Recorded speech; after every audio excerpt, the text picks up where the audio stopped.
Some wood just seems to last forever. Research reveals the Horiji Temple in Japan, which has some of the oldest wooden buildings in the world. Here's something remarkable. The central pillar of its main pagoda was made from a tree cut down in the year 594. For nearly 1.5 millennia, it has stood against earthquakes, typhoons, everything. Then there are the Viking longships. They coated those vessels in a black substance that let them cross the brutal North Atlantic without falling apart. And all across Europe, timber-framed houses and stave churches built by medieval carpenters have been around for centuries, their wooden bones still strong. This got researchers asking the same question: why do our expensive modern projects turn to compost in just a few years? Why does a brand new deck, built with all the latest materials, start to rot in less than a decade? Before we dive in, drop a comment and tell us, have you ever built something with wood that rotted way too fast? What was your biggest frustration? Let us know below. Section 1. The modern problem, a promise that rots. Many people wonder why their grandfather's projects, that old woodshed or the fence he built, seem to last forever, while the things we build today feel almost disposable. This is not just nostalgia. There is a fundamental difference between the wood of the past and the wood of today. The main issue is modern forestry and modern chemistry working together. To meet incredible demand for lumber, most wood sold today comes from fast-growing trees. This wood is less dense and has much more sapwood. In any tree, there is sapwood and heartwood. Sapwood is the living outer part, moving water and nutrients. It is soft, full of sugars, and basically a perfect meal for fungi and insects. Heartwood is the dead central core. Over years, the tree pumps this core full of natural preservative compounds, things like phenols and tannins, making it dense, dark, and naturally resistant to rot. Ancient builders knew this. They specifically used the durable heartwood from trees like oak and cypress. Today, lumber is often mostly sapwood, which on its own has almost no rot resistance. An untreated pine stake can start to fail in just 1 or 2 years outside. The modern solution was supposed to be pressure treatment. The idea is simple. Take that vulnerable wood, stick it in a vacuum, suck out all the air, and then force chemical preservatives deep into its fibers. The result is that familiar green or brown lumber seen everywhere. And for a long time, the chemical used was chromated copper arsenate, or CCA. It had arsenic in it, and it was incredibly effective. But there was a huge problem. The very thing that made it so effective, its toxicity, also made it a risk. Studies showed arsenic could leach out of the wood, contaminating soil in gardens and playgrounds. Sawing it released toxic dust. Burning it was even worse. A single 12-foot board could contain enough arsenic to be lethal if ingested. Because of this, CCA was phased out for most home use back in 2003.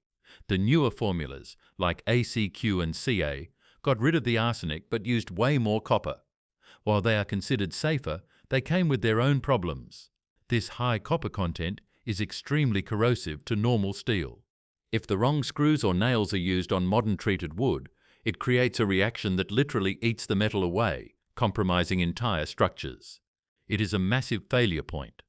On top of that, many builders find these newer treatments just are not as durable as the old arsenic formulas, especially in wet places. So we are left in this strange spot.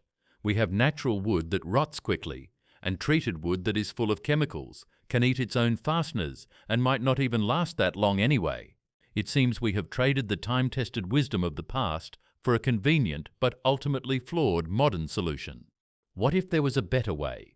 What if the answer was not in a chemical plant, but in the simple natural materials our ancestors used for centuries? Section 2. The quest for an answer.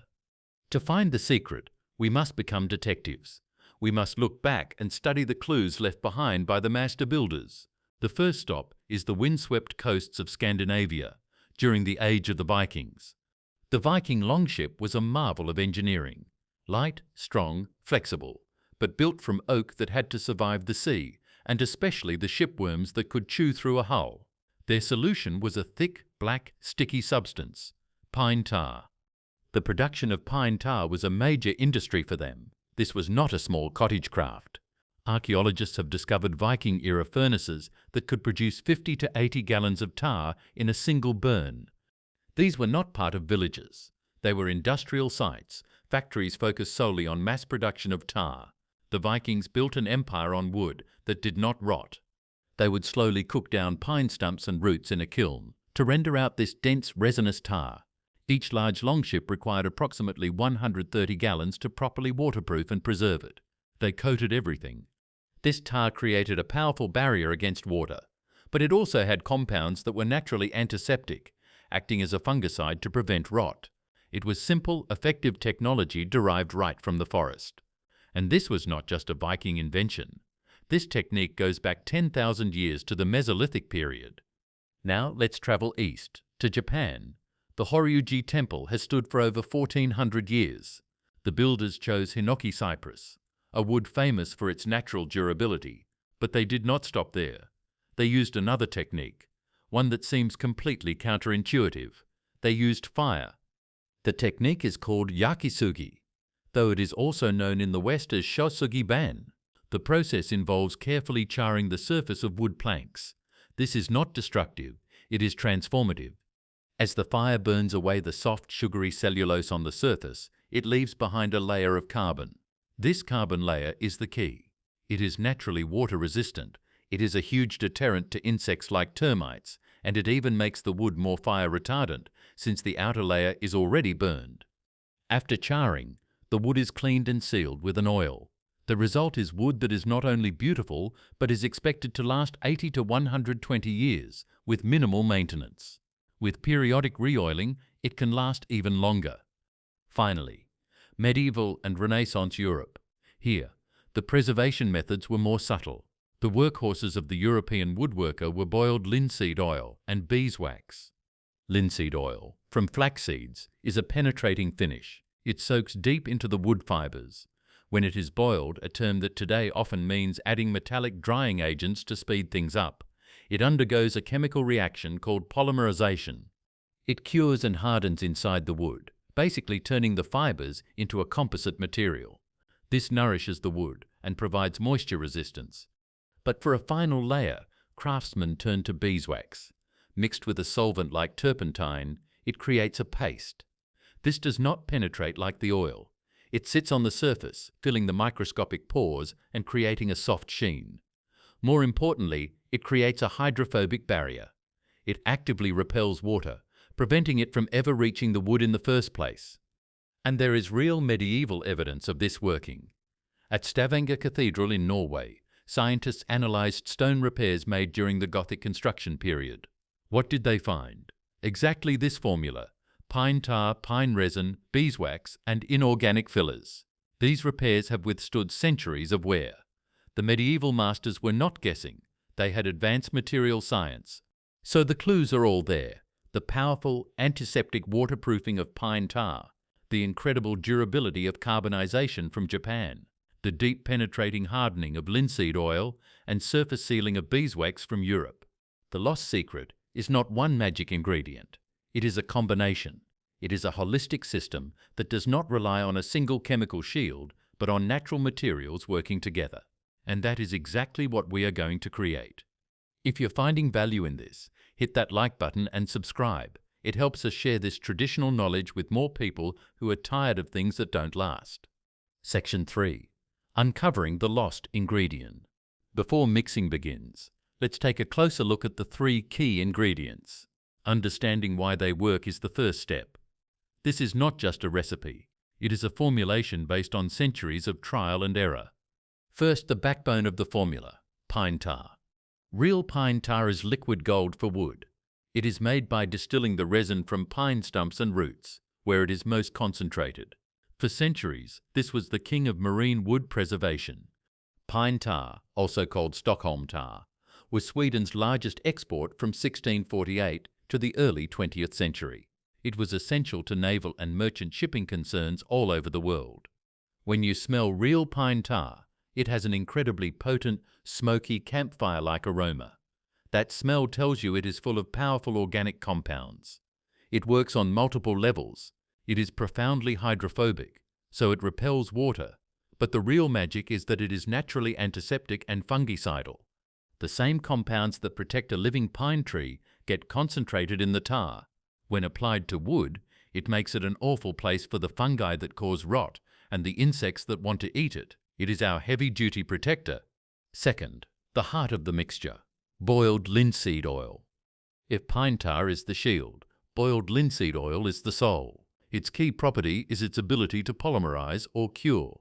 When applied to wood, the wood just drinks it in. It travels deep into the porous structure. Then, over days, it reacts with oxygen and hardens from a liquid into a solid, resilient substance inside the wood itself.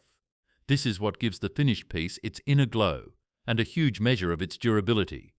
Then, over days, it reacts with oxygen and hardens from a liquid into a solid, resilient substance inside the wood itself. This is what gives the finished piece its inner glow and a huge measure of its durability. But here is something the industry does not want you to know. The boiled linseed oil sold at big box stores like Home Depot or Lowe's is not actually boiled. They sell raw linseed oil with cheap metallic oxidizers added to speed up drying. It is labeled as boiled, but no boiling ever took place. The medieval masters really boiled the oil, a completely different process that creates a superior product.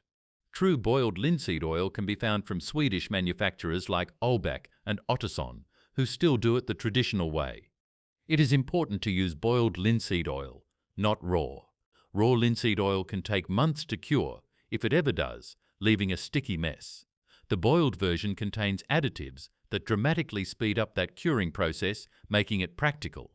And third, the final seal, beeswax. Beeswax is one of nature's most perfect materials. To make it usable as a wood finish, it is dissolved in a solvent. We will be using turpentine, which is itself derived from pine resin, making it a perfect partner. Once it is a soft paste, the beeswax functions as the final armor. After the pine tar and linseed oil do their deep penetrating work, the beeswax is buffed over the top. It fills any remaining microscopic pores and leaves behind a thin, tough, waxy film. This film is highly water resistant. Water just beads up and rolls off. It also gives the wood a beautiful low luster sheen that feels wonderful to the touch. It is the perfect final seal on the system. Together, these three create a synergy that is far more powerful than any one of them alone. The linseed oil carries the pine tar deep into the wood. It then hardens, locking the pine tar in place. Finally, the beeswax provides a renewable surface barrier that repels water. It is a complete, multi-layered defense system created entirely from natural, time-tested materials. Section 4. The Master's Formula, the demonstration. Alright, enough theory. It is time to bring this lost secret back to life. First, a quick word on safety. We are working with flammable materials.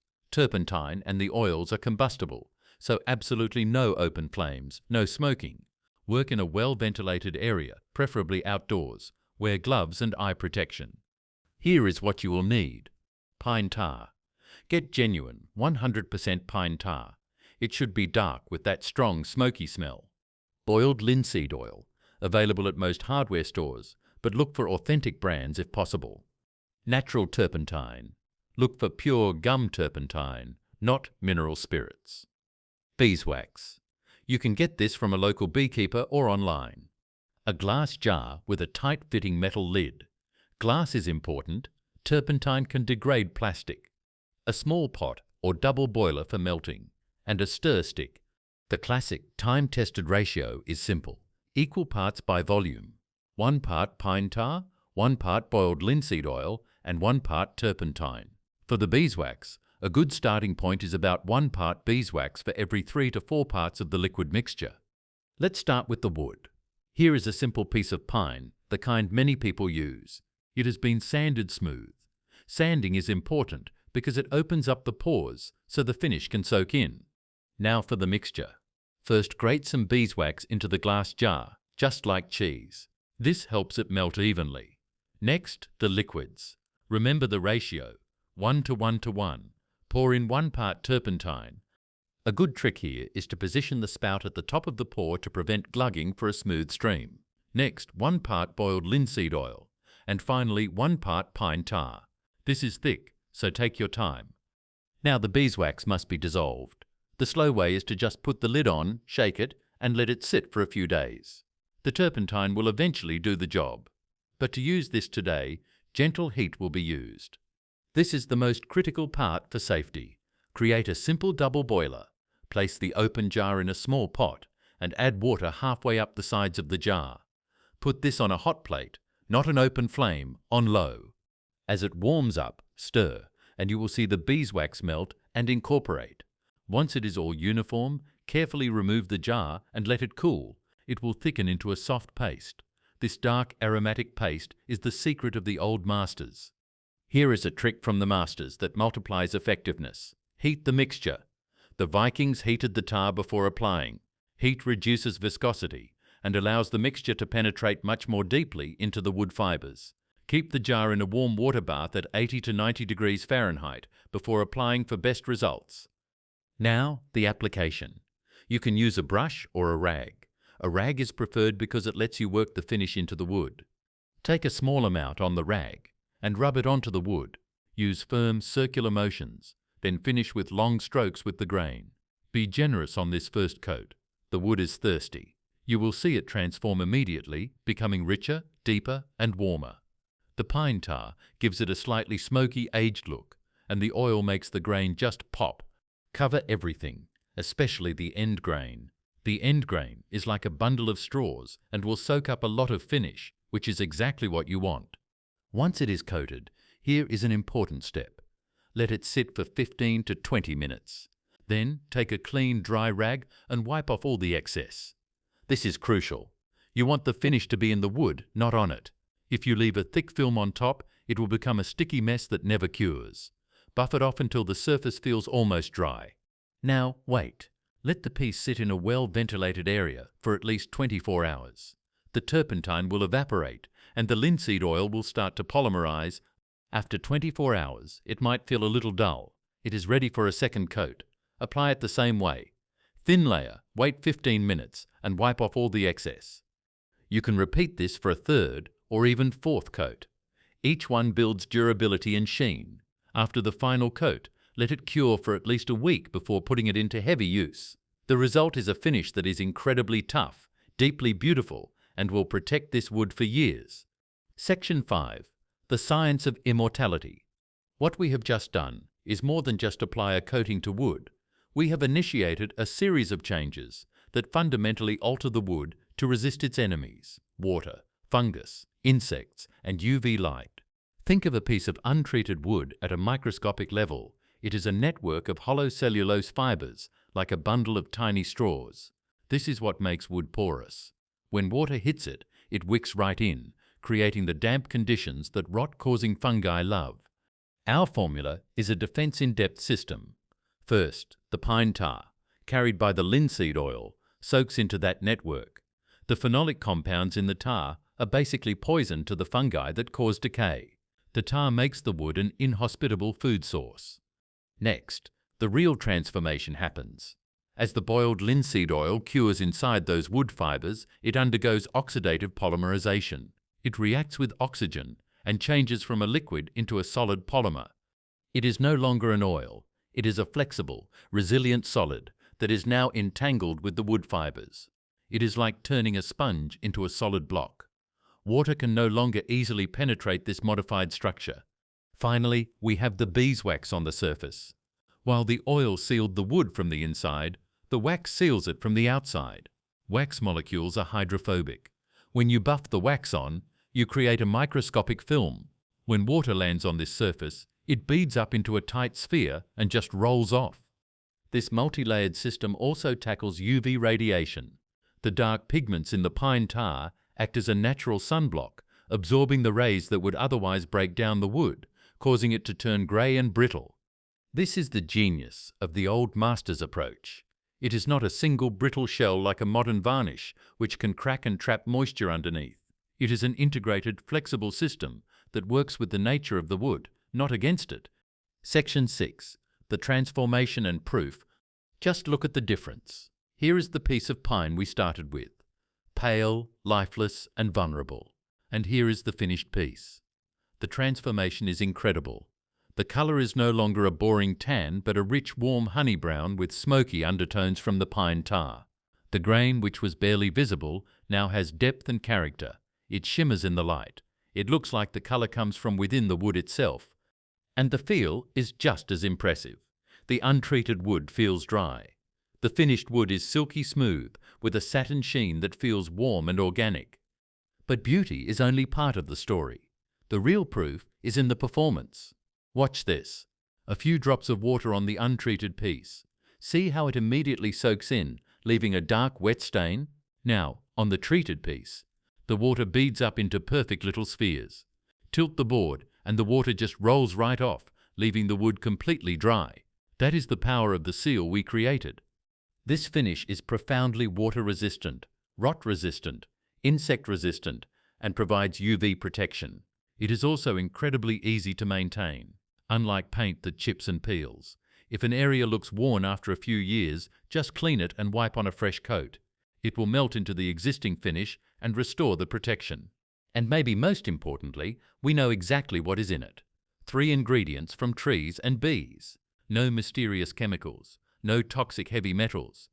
If you have found this journey into the past useful, and if you are excited to try this yourself, do us a favor and hit that like button.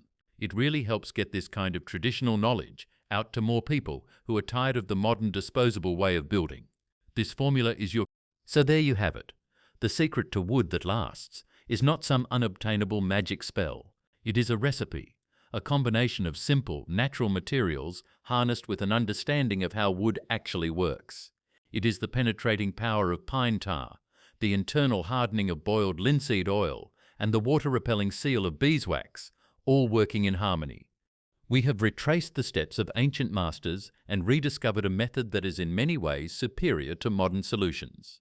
It is more beautiful, it is healthier, and it connects us to a long history of true craftsmanship.